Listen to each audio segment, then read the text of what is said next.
It's time we answer the age-old question of what's on my PS5 right now.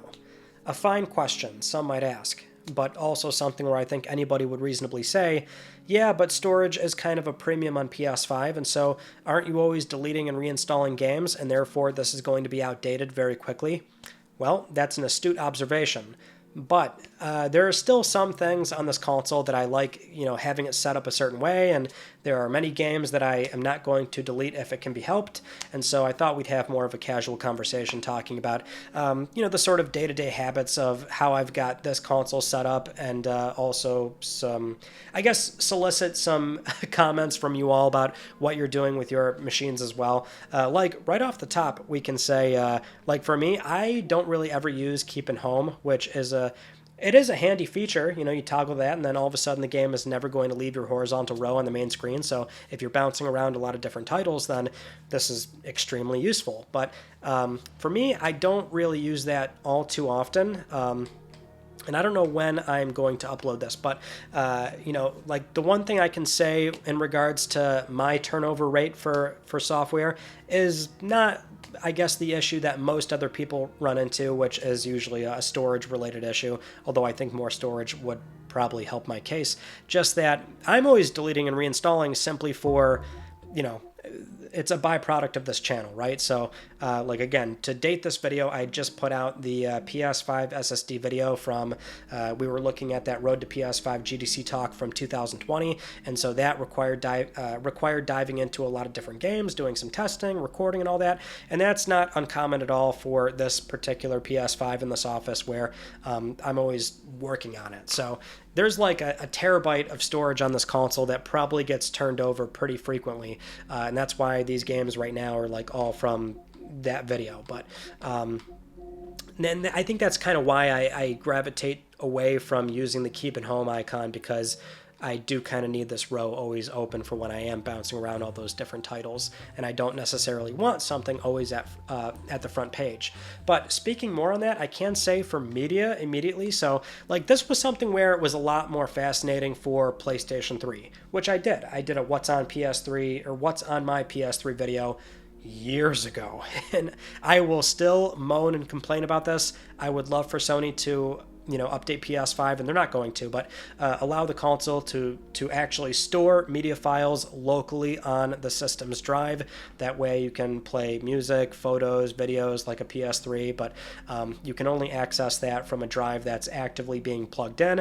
And even when you do the UI and doing it through the media gallery, it's not really conducive to a good experience to watch the content or how it's presented. It's very sort of haphazardly thrown together. So PS3 is a lot more interesting with the media playback, but here it's simply streaming apps.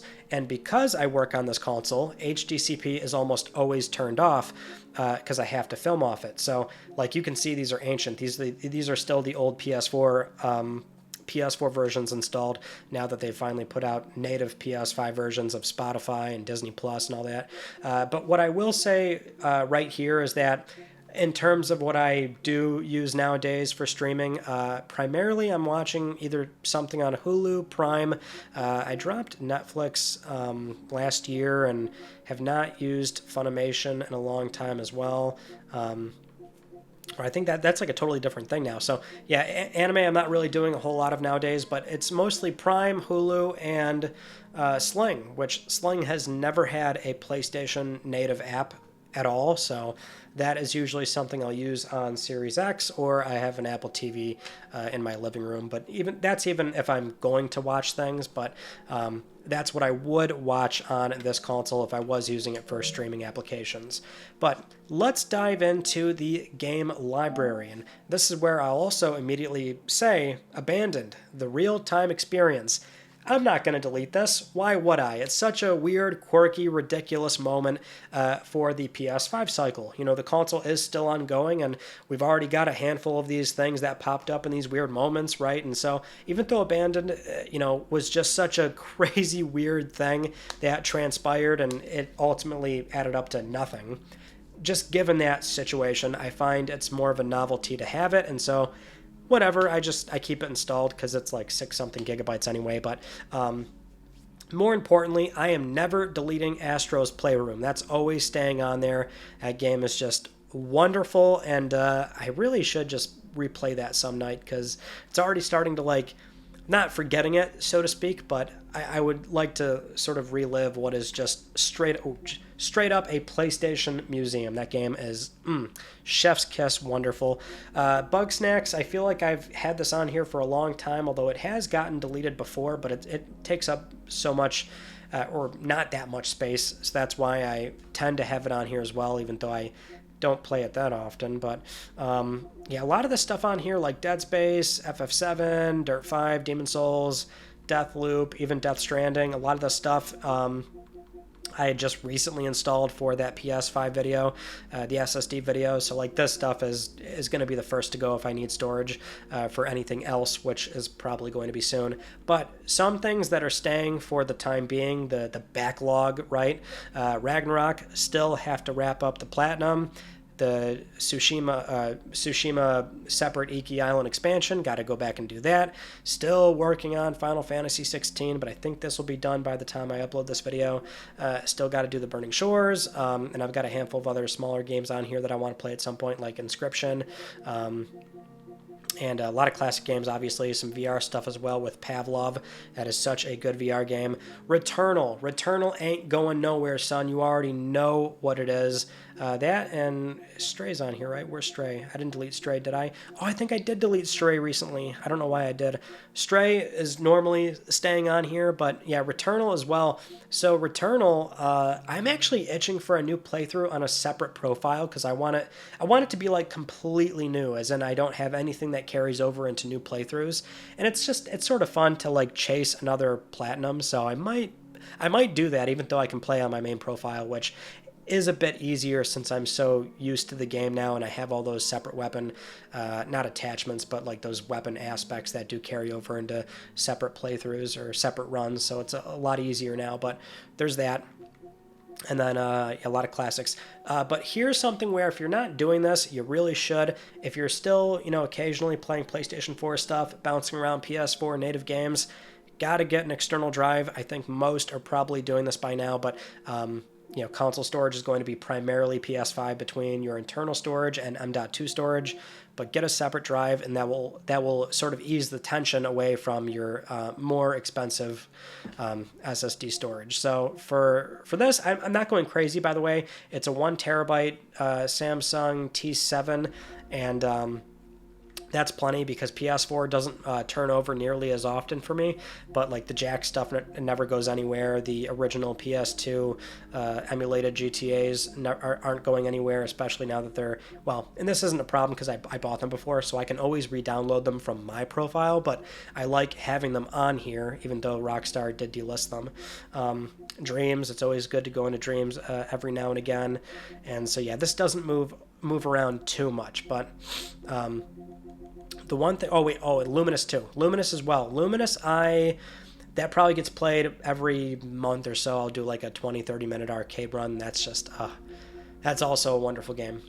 But going over to the collection, which is primarily everything. This, many of these games, most of these games are not locally stored, but what I do use for the time being is the game list feature, primarily to keep track of Sony's new classics program with the PlayStation Plus relaunch last summer. Now, the PS2 category is very much still the old PS2 games, and it's not all of them because not every game is on premium, therefore you'd have to buy all of them, which there's about 50-something total. So this particular list is just, games that I either own or games that I do want to have on here, but for PSP and PS1, this, as of right now, is everything they've launched with those new emulators and also on PS Plus Premium. So I like having this as a very easy way to keep tabs on every single game in one area with a number that tells me what is the total count that they're up to. So right now, 25 with all these PS1 games.